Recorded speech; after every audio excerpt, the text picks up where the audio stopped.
Bu Elda, kira-kira sampai jam berapa Bu Elda? Sudah Pak, rekodnya? Sudah. Ya, Bu Elda, sampai jam berapa Bu Elda? Sampai jam berapa, Pak Ulis? 9.50. Oke, 9.50 selesai ya, Pak Ulis ya. Oke. Oke, silahkan. Sudah kelihatan Pak? Ini baru loading.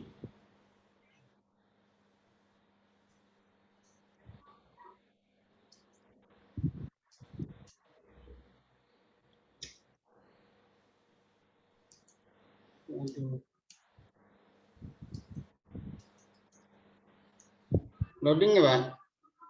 Ya, masih loading Pak Ulis.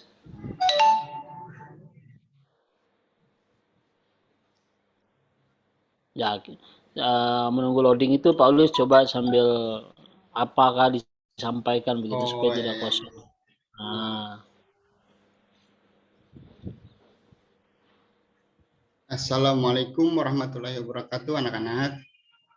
Waalaikumsalam warahmatullahi wabarakatuh.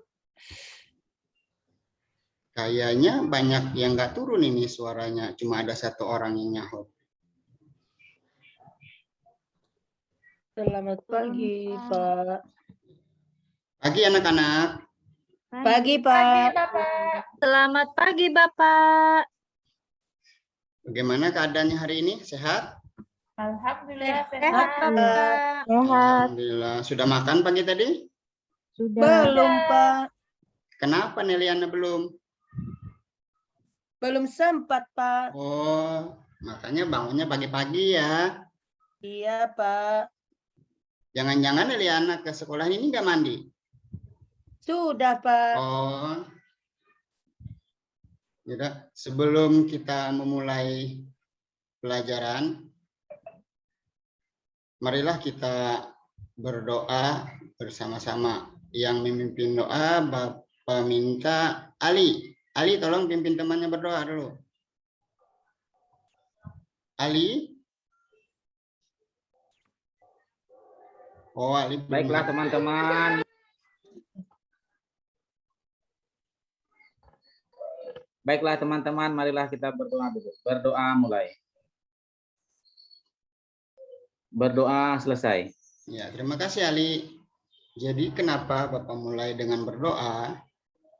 Karena ilmu yang kita dapatkan itu harus bermanfaat untuk diri kita sendiri dan orang lain. Makanya kita mulai dengan berdoa. Sebelum ke pelajaran kita hari ini, kita bernyanyi dulu. Neliana, tolong pimpin temannya untuk bernyanyi, menyanyikan lagu Garuda Pancasila. Iya, Pak. Mari teman-teman kita bersama menyanyi lagu Garuda Pancasila. 1, 2, 3. Garuda Pancasila, akulah pendukungmu, patriot proklamasi, sedia berkorban untukmu. Pancasila dasar negara, rakyat adil makmur sentosa, revolusi bangsa. Ayo maju, maju, ayo maju, ayo maju, maju. Pak, itu Pak Antonius tuh Pak, jauh betul. Terlambat Pak Antonius itu. Antonius itu. Iya, enggak tahu pitch control. Iya. Terima kasih Yuliana. Neliana. Juliana. Salah sambat. Baiklah, Bapak akan mengabsen kalian hari ini. Neliana, hadir? Hadir, Pak. Elda? Hadir, Bapak. Ali? Agus? Siapa yang nggak hadir hari ini? Hadir Bapak. Yang nggak hadir hari ini siapa?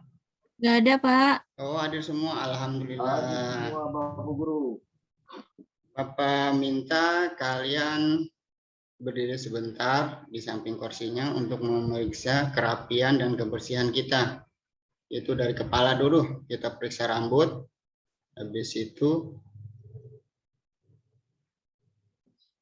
kuku, kerapian baju kita, dan resleting, jangan sampai nggak ditutup. Sekarang kita lanjutkan ke bahasan berikut. Sekarang Bapak minta kalian mengambil buku di pojok baca yang sudah disediakan untuk membaca masing-masing. Bapak beri waktu membaca kalian 5 menit.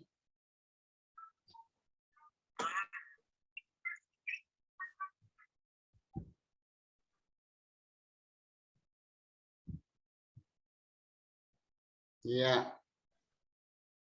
Agus, kamu tadi membaca buku apa? Buku cerita tentang maling kundang, Bu. Pak. Ali? Untuk video ini misalkan gitu ya. Teriani? Kamu? Cerita kancil, Pak, yang pintar. Elda?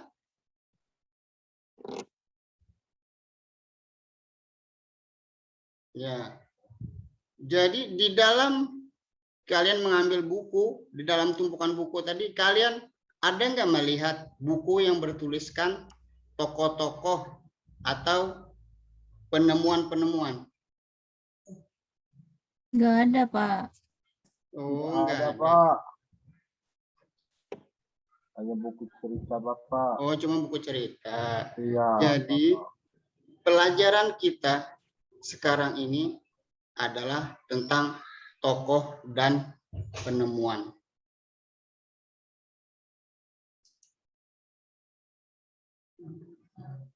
Ini.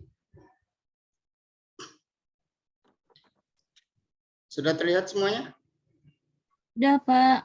Pak. Jadi pembelajaran kita hari ini adalah tokoh dan penemuan. Tema 3, subtema 2, pembelajaran 3. Tujuan pembelajaran kita hari ini yaitu 1, setelah membaca teks,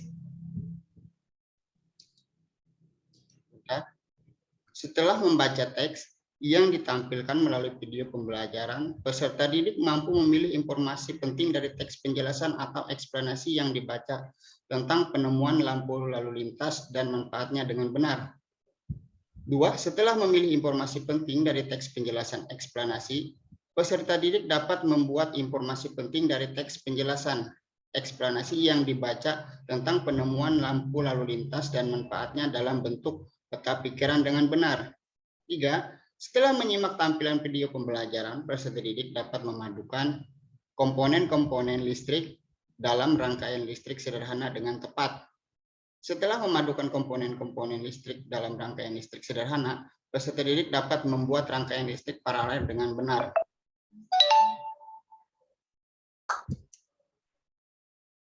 Nah, sebenarnya kita di sini menggunakan proyektor untuk menampilkan materi kita.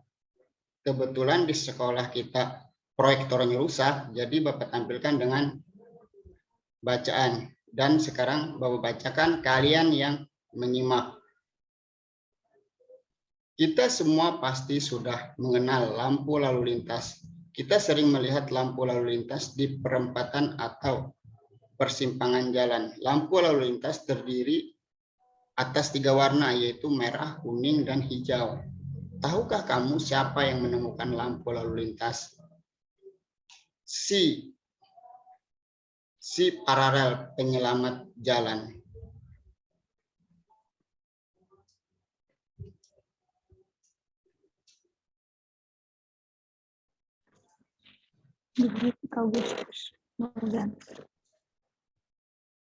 Si paralel penyelamat jalan, Gareth Augustus Morgan, adalah penemu lampu lalu lintas pada tahun 1923 yang sekarang digunakan di berbagai negara di dunia. Lampu tersebut bermanfaat untuk mengatur lalu lintas dan menyelamatkan pengguna jalan dari kecelakaan. Morgan, seorang warga Amerika berkulit hitam yang peduli dengan keselamatan orang lain. Ia terpanggil untuk menciptakan sistem lampu lalu lintas sederhana, menyaksikan seringnya terjadi kecelakaan antara mobil dengan kereta kuda. Lampu lalu lintas temuan Morgan menggunakan rangkaian paralel, berbeda dengan rangkaian seri yang disusun sebaris. Rangkaian paralel adalah rangkaian listrik yang disusun berderet, di mana masing-masing energi. Oleh karena itu, apabila ada satu atau lebih komponen yang rusak atau dicabut, maka komponen lainnya akan tetap berfungsi tanpa gangguan sama sekali. Prinsip kerja sebuah lampu lalu lintas adalah terdapatnya tiga buah lampu yang saling terhubung secara paralel. Di sini ada pertanyaan untuk kalian. Kalian pernah nggak melihat lampu? Pernah, Pak. Di mana saja kalian pernah melihat lampu? Di rumah, Pak, atau di jalan-jalan. Nah, iya, di jalan. Di jalan di situ Lampu merah. iya, nah itu adalah lampu merah, lampu yang berbentuk yang dibikin paralel. Dan yang penemunya yang kita baca tadi.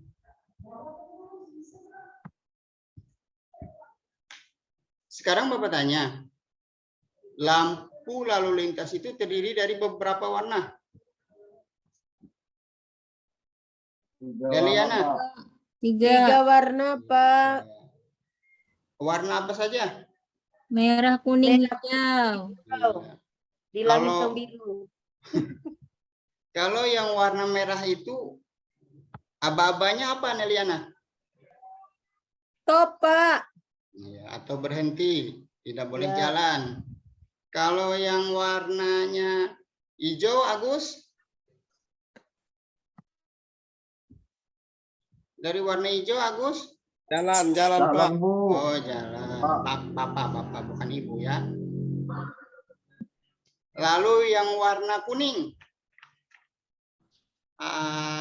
Siapa ini? Bapak kurang hafal lagi namanya. Antonius. Hati-hati, Bapak. Iya, hati-hati. Iya, hati-hati dengan rokoknya, Pak. Ya.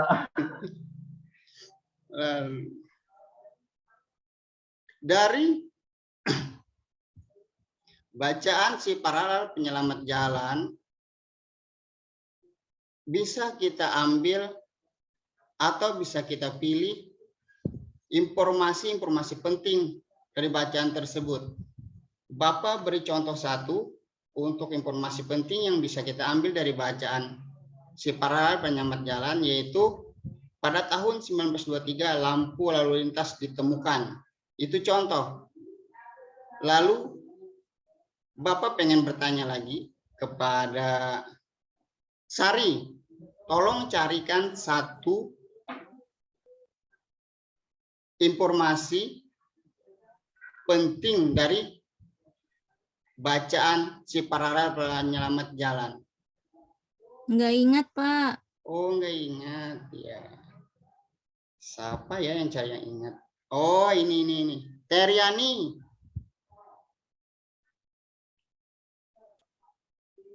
Teriani, hadir? Iya, Pak. Selain yang Bapak jelaskan tadi, selain yang Bapak beri contoh tadi, yaitu pada tahun 1923 lampu lalu lintas ditemukan. Itu adalah informasi penting salah satunya. Sekarang Teriani carikan lagi selain yang contoh Bapak tadi. Lampunya 3 warna, Pak. Oh iya, lampunya 3 warna. Ada lagi yang lain?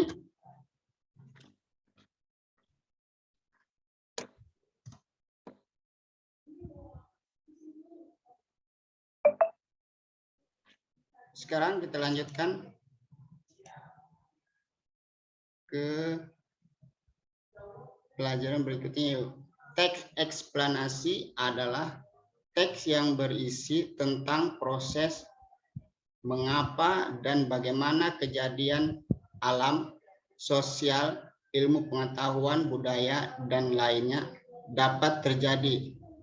Suatu kejadian, baik itu kejadian alam maupun kejadian sosial yang terjadi di sekitar kita, selalu memiliki hubungan sebab, akibat, dan proses. Jadi itu teks eksplanasi tadi, dia mengandung proses mengapa dan bagaimana. Artinya ada proses, ada akibat, dan sebabnya. Jadi dari lampu merah yang diciptakan oleh Morgan tadi, ada sebab dan akibatnya. Kenapa lampu merah itu diciptakan? Karena dia sering melihat kejadian tabrakan. Makanya diciptakanlah lampu lalu lintas itu. Ada beberapa ciri teks eksplanasi antara lain. Informasi yang dimuat berdasarkan fakta dan faktual. Jadi teks eksplanasi itu harus sesuai fakta, tidak boleh dibuat-buat. Hal yang dibahas yaitu suatu fenomena yang bersifat keilmuan atau berhubungan dengan ilmu pengetahuan. Yang ketiga, sifat informasi dan tidak berusaha memengaruhi pembaca untuk percaya terhadap hal yang dibahas. Yang keempat, fokus pada hal umum, bukan partisipan manusia, contoh tsunami, banjir, gempa bumi, hujan, dan lain-lain.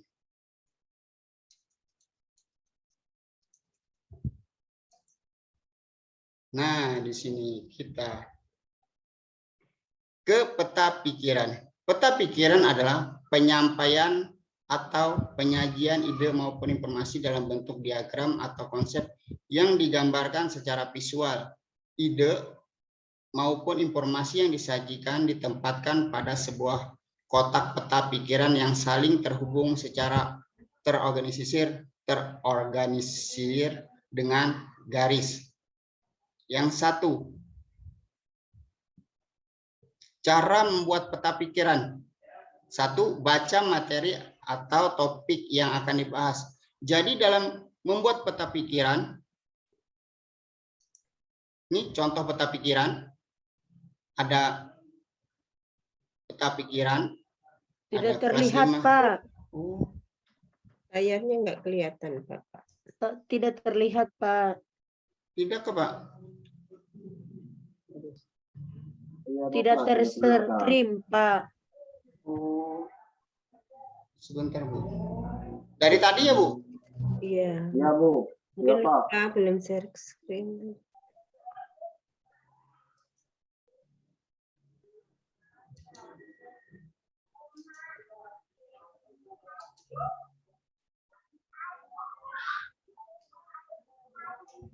Ya, sudah, Pak. Sudah. Sudah, Pak. Pas bingung dari tadi. Ini adalah contoh peta pikiran. Dan untuk membuat itu, kita ada 6 langkah. Yang pertama, baca materi atau topik yang akan dibahas. Jadi topik itu kita baca terlebih dahulu, kita pahami terlebih dahulu, dan membacanya pun jangan dengan sekali. Bisa kita ulang 2 atau 3 kali untuk memahami isi dalam bacaan tersebut. Yang kedua, menentukan topik. Yaitu ini topiknya, yang di tengah-tengah, yang kita garis lingkaran ini. Yang ketiga, menetapkan subtopik. Ini subtopiknya. Namun di dalam subtopik ini bisa kita bagi lagi dalam beberapa bagian. Yaitu dengan mengembangkan ide pembahasan dari subtopik. Lalu yang langkah ke-5-nya itu membuat garis. Ini penghubung dari pikiran dari topik utama ke subtopik. Ini garis-garis panah ini adalah penghubungnya. Lalu yang terakhir, hiasan peta pikiran. Maaf, ini peta pikirannya tidak dihias. Kenapa di situ ada hiasan peta pikiran? Karena apabila peta pikirannya itu menarik, sehingga akan memudahkan dan membuat kita senang untuk membacanya. Sampai di sini ada pertanyaan?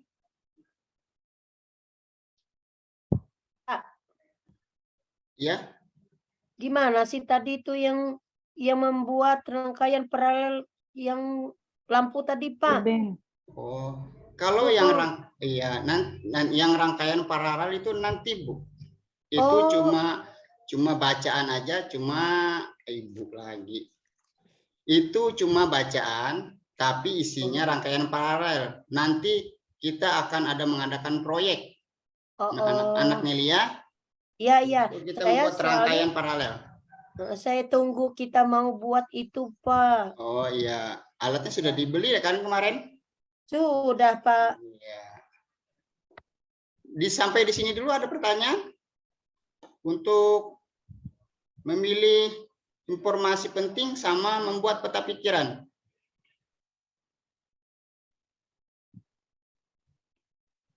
Jelas, Pak. Jelas, Pak. Alhamdulillah.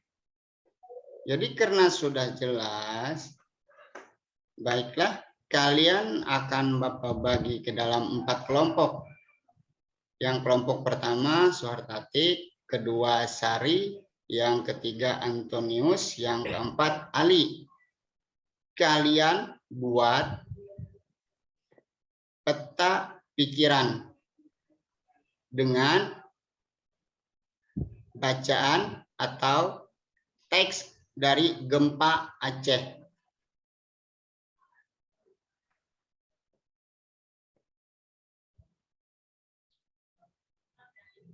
Silahkan kalian kerjakan sesuai dengan kelompoknya yang Bapak bagi.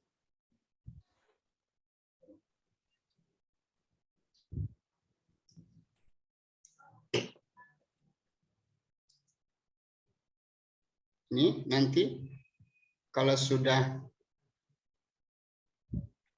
dapat peta-peta pikirannya kalian masukkan di sini. Yang ada tanda hijau, kuning, merah, ungu. Situ ada tugas, buatlah bagan peta pikiran berdasarkan informasi yang didapat dari teks gempa Aceh. Bagaimana? Suhartatik sudah selesai? Kelompoknya? Ya, sudah, Pak. Sari? Sudah, Pak. Antonius? Sudah, Bapak Guru. Ali? Ya udah, karena sudah selesai, silahkan kumpul ke meja Bapak. Cukup ketuanya saja yang kumpul ya. Baik, Pak. Ya, Bapak. Nah, apa yang kalian amati dari gambar ini? Lampu 3 warna, Pak. Iya, lampu 3 warna. Apalagi? Ada baterai, ada Iya. bola lampu, Iya. ada kabel, Ada pitu. Gunting. Ada piting dan lain-lainnya. Jadi di sini kita akan membuat rangkaian paralel. Ini contoh jadinya dan ini bahannya.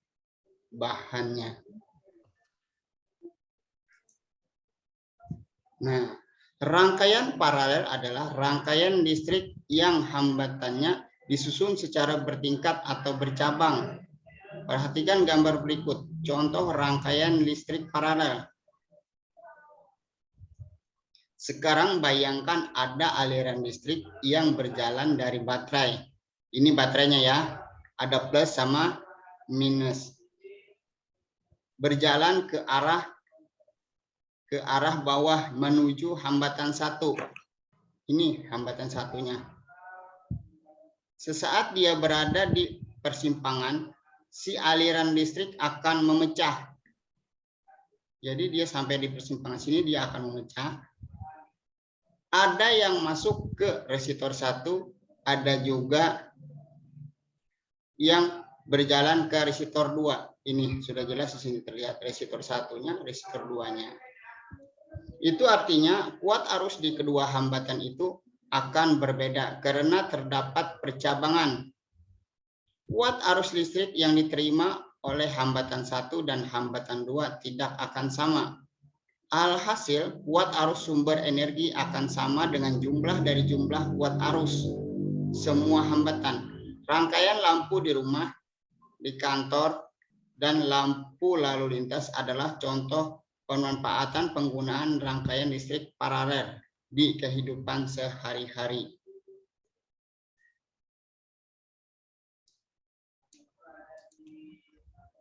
Ini juga contoh rangkaian paralel. Kenapa Bapak cantumkan contohnya bermacam-macam rangkaian? Karena rangkaian paralel itu terdiri bermacam-macam. Tidak hanya satu macam saja. Pada rangkaian tersebut, lampu 1 dan lampu 2 dipasang secara paralel membentuk cabang. Jika lampu 1 padam, lampu 2 akan tetap menyala karena aliran listrik dari baterai dapat melewati cabang kabel yang lain. Dan ini ada alat dan bahan. Karena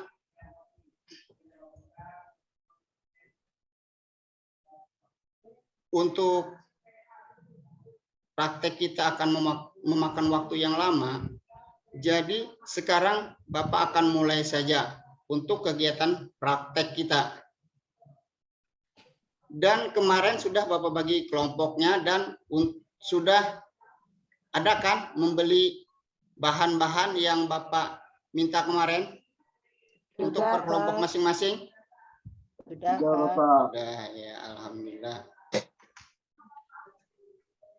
Jadi kelompok 1 Agus dengan 1 lampu, kelompok 2 Ali dengan 2 lampu, kelompok 3 dengan 3 lampu, kelompok 4 dengan 4 lampu. Ada pertanyaan sampai di sini? Jelas, Pak. Oh. Itu kenapa Bapak beri 1 lampu, 2 lampu, 3 lampu, dan 4 lampu itu Bapak bedakan? Karena di sini kita akan mengamati dengan 2 baterai, 1 lampu itu seperti apa cahayanya, dan 2 baterai, 2 lampu itu seperti apa cahayanya, 3 lampu dan 2 baterai dengan 3 lampu itu seperti apa, 2 baterai dan 4 lampu itu seperti apa. Jadi di sini kita tidak fokus untuk mengamati rangkaian paralelnya, tetapi rangkaian lampunya yang kita lihat. Dan nanti kita akan ada hubungannya ke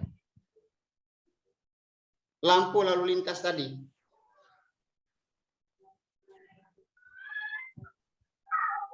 Sekarang Bapak persilahkan kalian untuk mengerjakan atau membuat rangkaian paralel tersebut dengan 1 lampu, 2 lampu sesuai dengan kelompoknya masing-masing.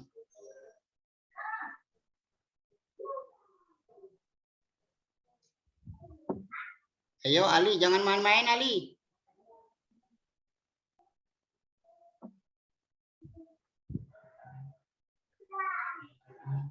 Ali bermain terus, Pak. Ya bahaya itu main gunting Ali.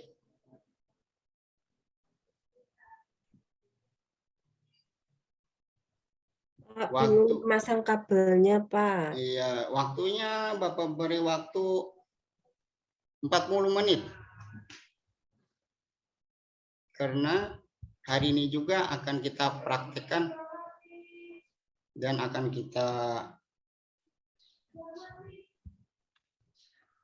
peragakan ke kelompok-kelompok lain. Jadi yang kelompok lain juga akan tahu 2 baterai dengan 1 lampu itu seperti apa, 2 baterai dengan 4 lampu itu seperti apa cahayanya. Sudah semua? Sudah, Pak. Bagaimana kelompok Agus? 2 baterai dengan 1 lampu, apakah sama 2 baterai dengan 2 lampu cahayanya? Beda, Pak. Beda. Ya, Lebih terang yang mana? 1 lampu 2 baterai, Pak. Oh iya.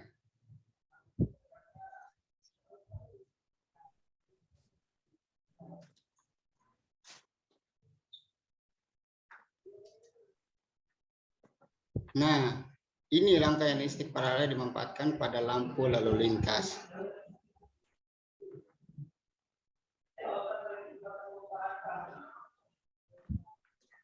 Bagaimana? Sudah selesai semuanya tugasnya tadi? Sudah, Pak. Sudah ya. Sekarang kumpulkan, taruh di meja Bapak. Sekarang Kak. Iya, ada apa, Gus? Kenapa lampu merah mati hidup sendiri? Ada yang kontak ya, Pak? Oh, mungkin itu kabelnya Gus nyambung salah itu. Oh iya, terima kasih, Pak. Iya.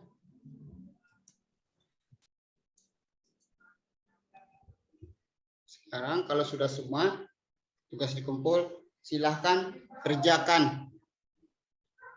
Kalian sendiri-sendiri di rumah nanti kalian membuat rangkaian paralel, tapi sendiri-sendiri bukan kelompok. Nanti dikumpulkan ya, Pak? Iya. Ya. Untuk pertemuan berikutnya ya, kita kumpulkan. Ya, Pak. Ini tugas mandiri, bukan tugas kelompok. Yang tadi tugas kelompok. Ya. Ada pertanyaan? Tidak ada, Pak. Sekarang Bapak ingin bertanya sama Agus. Agus, apa pelajaran kita yang pertama tadi? Agus? Iya, Pak. Iya. Pelajaran kita yang pertama tadi apa? Yang kita bahas pertama tadi? Lupa, Pak. Oh, astagfirullahaladzim. Diulang. Sari Mulia? Iya, Pak. Pembelajaran kita pertama tadi apa? Si paralel penyelamat kehidupan, Pak. Iya. Jadi dari pembelajaran pertama kita tadi, kita simpulkan bahwa yang pertama adalah kita mencari informasi penting dari bacaan, dan yang kedua membuat peta pikiran, dan yang ketiga membuat proyek dengan rangkaian listrik paralel. Baiklah, sebelum menutup pelajaran hari ini, Sari Mulia, Bapak minta untuk memimpin teman-temannya untuk bernyanyi gelang sepatu gelang. Bisa kan? Baik, Pak. Ya. Teman-teman, marilah kita bernyanyi bersama lagu Gelang Sepatu Gelang. 1, 2, 3. Gelang sepatu gelang gelang gelang gelang siramai mari pulang marilah pulang bersama. Terima kasih Sari. Sama-sama, Pak. Ya, sebelum menutup pelajaran kita hari ini, marilah kita berdoa bersama-sama. Agus, pimpin doanya. Ya, Pak. Baik teman-teman, sebelum kita pulang, mari kita berdoa. Berdoa mulai. Berdoa selesai. Silakan pulang. Selamat bertemu besok pagi. Ya, Pak. Sampai jumpa, Pak.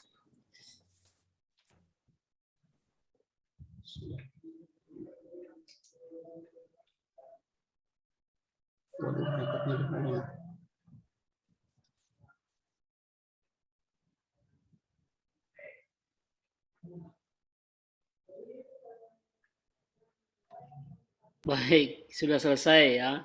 Alhamdulillah. Paulis, Oke. kami sempat terkeluar tadi ya. Tapi tidak apa-apa. Secara keseluruhan sudah bagus juga, sudah ada kegiatan pendahuluan terlihat, ada inti dan penutup. Silahkan Bu Epi dulu memberikan masukan dan saran. Ya, terima kasih Pak Diklan kesempatannya. Pak Ulis, Ya, Bu. mohon maaf sekali ya saya harus menyampaikan. Iya, nggak apa-apa, Bu. Kalau pembelajaran yang disampaikan Pak Ulis tadi, saya rasa monoton Pak Ulis. Monoton, maksudnya Dari guru semua, Bu. iya, lebih berpusatnya kepada guru. Terus lagi untuk medianya, saran saya dibuat lebih menarik lagi. Media itu sebenarnya alat untuk membantu kita supaya pelajaran yang kita sampaikan itu lebih mudah dipahami dan lebih menarik minat siswa untuk memperhatikannya. Kalau kita di media itu kita buat teks yang sangat banyak, kita tidak apa-apa membuat teks, tapi kalau teksnya banyak sekali dan teks itu dibacakan oleh guru, saya rasa itu bukan media lagi namanya. Tapi materinya sudah Pak Ulis masukkan semua di situ. Kalau media itu kan sarana untuk membantu penyampaian materi supaya dia lebih menarik dan lebih mudah disampaikan dan siswa itu akan tertarik dengan apa yang Pak Ulis sampaikan. Kalau Pak Ulis buat teks semua di situ, di buku kan ada juga di buku siswanya. Sebenarnya pakai video tuh, jadi Bu. itu bukan Sebenarnya pakai video. Ya. Takutnya tadi kalau di video takutnya nggak jalan, lebih baik seperti itu aja.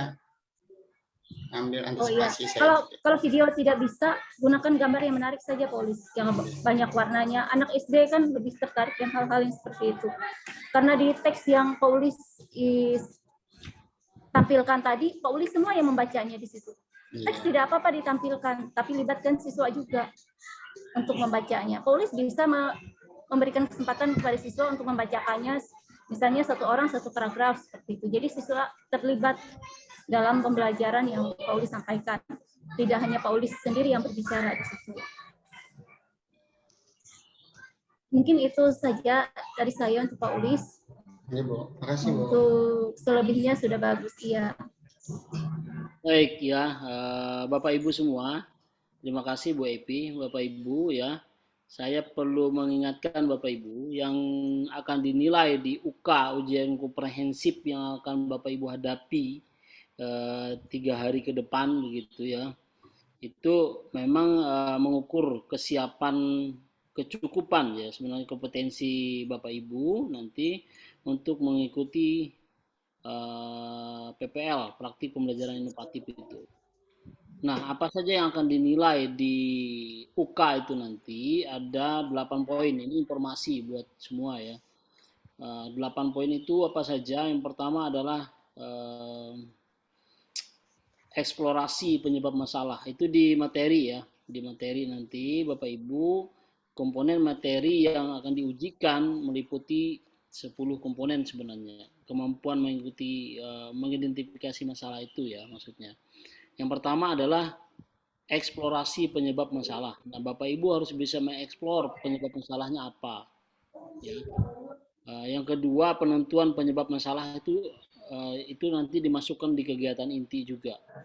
Yang ketiga, eksplorasi penentuan solusinya.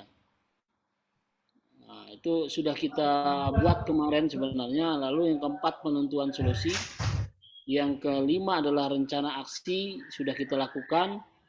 Penguasaan materi yang mendukung HOTS. Nah, itu tadi yang saya sampaikan kepada teman-teman. Ya. Bapak Ibu harus menguasai materi yang bersifat HOTS, termasuk juga dievaluasinya nanti, gitu ya. Yang ketujuh adalah penguasaan literasi numerasi ya. Bapak Ibu juga harus berkomunikasi dengan peserta didik itu seperti apa, itu nanti coba dilihat kembali. Saya hanya sekedar mengingatkan secara umum saja.